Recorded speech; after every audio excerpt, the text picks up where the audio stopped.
Here are 3 interesting facts on classroom technology K through 12.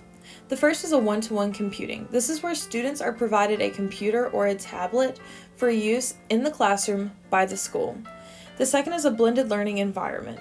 This is where the teacher is actively engaging in e-learning, so the students are learning both online and in person. And lastly is a personalized learning environment.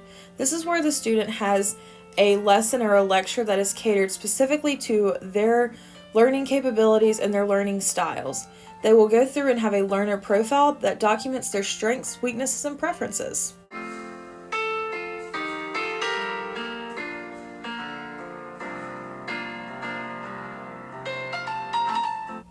Apps like Notability provide students with the ability to type and edit electronic notes during class. As seen on the toolbar at the very top of the screen, a student can easily go from typed notes to handwritten notes. This can be very resourceful in classes with large amounts of diagrams.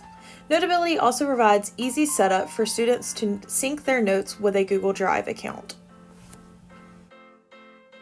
Microsoft Word is one of the most resourceful applications for a tablet and a laptop. A student can resume their note-taking through OneDrive. Word saves your progress automatically and you can start and stop at any time. This can be a huge lifesaver when you forget your charger at home, or it also allows for easy access from any location. This makes studying much easier. As seen here, this is going from an iPad to a MacBook and resuming the same notes. In the current global pandemic, classes have moved to online instruction. With this transition, many professors are relying on their students to watch a pre-recorded lecture and take notes.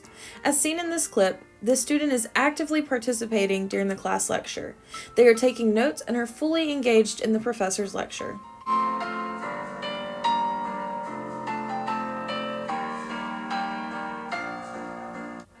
In this next clip, we observe a student who is only listening to the lecture to get credit for watching it. Instead of participating in the lecture, they are scrolling through social media on their laptop. This is a very common occurrence during in-person lectures. This can be both a distraction for the student as well as the students around them. While the actions of the student are not as common during in-person lectures, it has proven to be a pretty common occurrence during the online instruction during the global pandemic.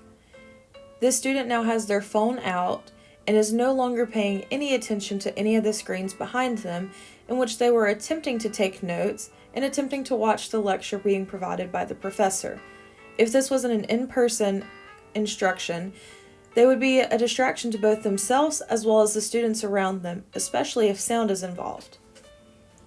Some positive effects of technology in the classroom include increased motivation by the students, technical skills being learned, students' collaboration with peers, the use of outside resources, and the completion of complex tasks. A random control experiment was done to distinguish whether the commonly perceived negative correlation between digital note-taking and performance is due to the note-taking process itself, or is it instead due to the characteristics of students who choose to use computers. They found that digital note-taking does not have a statistically meaningful impact on students' performance. Rather, the problem likely lies with the student's choice of use of the computer. They found that taking good notes is certainly linked to success in college. In another study, researchers found that students tended to have better scores on both quizzes and tests when they did not have electronic computers in front of them. However, they found a higher success rate when a ban was placed on the students for improper use of technology, as opposed to no ban and no consequences. Research shows that electronic use in the classroom does not necessarily have to be a negative thing. Many students have very positive impacts from the use of electronic devices in the classroom setting.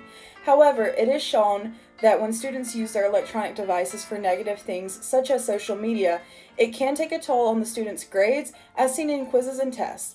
If a student so chooses to use their electronic device for a positive mean, it can result in very positive outcomes that are similar to when a student takes notes both on a pen and paper.